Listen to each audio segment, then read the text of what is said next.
ಭಾಳಷ್ಟು ಇತ್ತೀಚೆಗೆ ಪ್ರಕರಣ ಹೆಂಡತಿ ಕಾಟಕ್ಕೆ ತಡೆಯೋಕ್ಕಾಗದೆ ಗಂಡಂದಿರು ಸೂಸೈಡು, ಕೋರ್ಟು, ಕಟಕಟೆ ಇದೇ ಚರ್ಚೆ ಆಗ್ತಾ ಇದೆ. ಇನ್ನು ಹುಬ್ಳಿಲೊಬ್ಬ ನನ್ನ ಹೆಂಡತಿಯ ಕಾಟ ತಾಳಲಾರದೆ ಸತ್ತೇನು ಅಂತ ಶವಪಟ್ಟಿಗೆ ಮೇಲೆ ಪ್ರಿಂಟ್ ಹಾಕಿ ವ್ಯಕ್ತಿ ಆತ್ಮಹತ್ಯೆ ಮಾಡ್ಕೊಂಡಿರೋದು. ಹೌದು, ರಾಜ್ಯದಲ್ಲಿ ಇತ್ತೀಚೆಗೆ ಪತ್ನಿಯ ಕಿರುಕುಳದಿಂದ ಬೇಸತ್ತು ಆತ್ಮಹತ್ಯೆಗೆ ಶರಣಾಗ್ತಿರುವ ಪ್ರಕರಣಗಳು ಹೆಚ್ಚಾಗ್ತಿವೆ.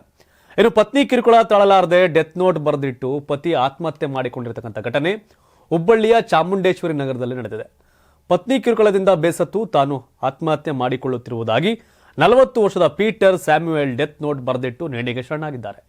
ಕೆಲ ದಿನಗಳಿಂದ ಪತಿ ಪೀಟರ್ ಪತ್ನಿ ಪಿಂಕಿ ನಡುವೆ ಜಗಳವಾಗ್ತಿತ್ತು. ಹೀಗಾಗಿ ದಂಪತಿಗಳು ವಿಚ್ಛೇದನಕ್ಕೆ ಅರ್ಜಿ ಸಲ್ಲಿಸಿದ್ದು ಪತಿಯಿಂದ ಪತ್ನಿ ಪಿಂಕಿ 20 ಲಕ್ಷ ರೂಪಾಯಿ ಜೀವನಾಂಶಕ್ಕೆ ಒತ್ತಾಯಿಸುತ್ತಿದ್ರು ಎಂಬುದು ವರದಿಯಾಗಿದೆ.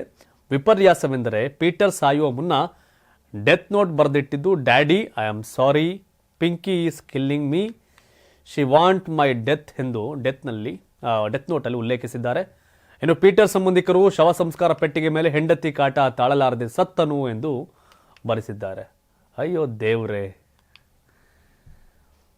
ಮೊದಲು ಕೊಟ್ಟೆಣ್ಣು ಕುಲಕ್ಕೆ ಹೊರಗೆ ಅಂತ ಮದುವೆ ಮಾಡಿ ಕಳಿಸ್ಬೋದು, ಜೀವನ ಹೆಂಗೋ ಮಾಡು ಅಂತಿರೋದು. ಆ ಥರ ಬದುಕಿರೋರು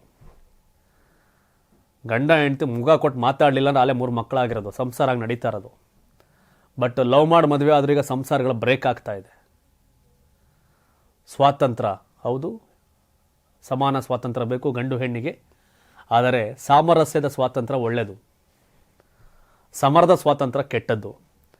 ಬಟ್ ಸಾಯೋ ಹಣೆ ಬರೋ ಏನಿರಲಿಲ್ಲ ಅಪ್ಪ. ಇಲ್ಲ ಸ್ವಾಮಿ ನಮ್ಮ ಕೈಲಾಗಲ್ಲ, ಹಿಂಗಿದೆ ಅಂತ ಹೇಳಿ ಹೋಗಿದ್ರಾಗಿರೋದು.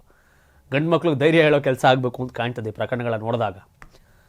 ಬಟ್ ದುರಂತ, ಹೆಣ್ಮಕ್ಳು ಗಂಡಂದಿರ ಕಾಟಕ್ಕೆ ಬೇಸತ್ತು ಸಾಯೋ ಸ್ಟೋರಿಗಳನ್ನ ಜಾಸ್ತಿ ಕೇಳ್ತಾ ಇದ್ವಿ ಇತ್ತೀಚೆಗೆ.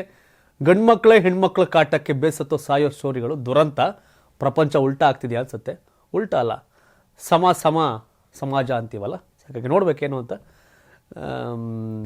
ಈ ಬಗ್ಗೆ ಒಂದಷ್ಟು ಜನ ಆಡಿಯನ್ಸ್ ನೀವು ನೋಡ್ತಿರ್ತೀರಿ. ನಿಮ್ಮ ಕಾಮೆಂಟ್ ಏನು ಈ ಬಗ್ಗೆ, ಪೀಟರ್ ಸೂಸೈಡ್ ಮಾಡ್ಕೊಂಡಿರೋ ಬಗ್ಗೆ ಕಾಮೆಂಟ್ ಮಾಡಿ. ಯಾಕಂದರೆ ಗಂಡ ಹೆಂಡ್ತಿನ ಇತ್ತೀಚಿನ ಬಾಂಧವ್ಯಕ್ಕೆ ಸಮಸ್ಯೆಗಳ ಕಾರಣ ಯಾರು ಏನು ಅಂತ ಒಬ್ಬೊಬ್ಬರು ಸಂಬಂಧದಲ್ಲಿ ಒಂದೊಂದು ಥರ ಸಮಸ್ಯೆ ಇರುತ್ತೆ. ಬಟ್ ನಿಮ್ಮ ಒಪಿನಿಯನ್ ಹೇಳಿ. 84ರಿಂದ 50 kg ಬಂದೆ, ಆಮೇಲೂ ಸಣ್ಣಗೆ ಫಿಟ್ ಆಗಿದ್ದೀನಿ. ಅದಕ್ಕೆ ನಾನು ಯೂಸ್ ಮಾಡ್ತಾ ಇರೋದು ಜೀನಿ ಸ್ಲಿಮ್. ಸಣ್ಣ ಆಗೋಕ್ಕೆ ಜೀನಿ ಸ್ಲಿಮ್ ಯೂಸ್ ಮಾಡಿದೆ, ಹೆಲ್ದಿನೂ ಅದೇ. ನೀವು ಸಣ್ಣ ಆಗಬೇಕಾ, ಹೆಲ್ದಿ ಆಗಬೇಕಾ? ಹಾಗಿದ್ರೆ ಜೀನಿ ಸ್ಲಿಮ್ ಯೂಸ್ ಮಾಡಿ. ಸಣ್ಣ ಆಗೋದಕ್ಕೆ ಯಾವುದೋ ಪ್ರಾಡಕ್ಟ್ ಹೇಳ್ತಾ ಇದ್ದಾಳೆ, ಏನಾದರೂ ಸೈಡ್ ಎಫೆಕ್ಟ್ಸ್ ಇದೆ ಅಂತ ಯೋಚನೆ ಮಾಡ್ತಾ ಇದ್ದೀರಾ? ಖಂಡಿತ ಇಲ್ಲ, ಯಾಕಂದರೆ ಇದು ಕೆಮಿಕಲ್ ಫ್ರೀ. ಸಣ್ಣ ಆಗಬೇಕು ಅಂದರೆ ಜೀನಿ ಸ್ಲಿಮ್ ಯೂಸ್ ಮಾಡಿ.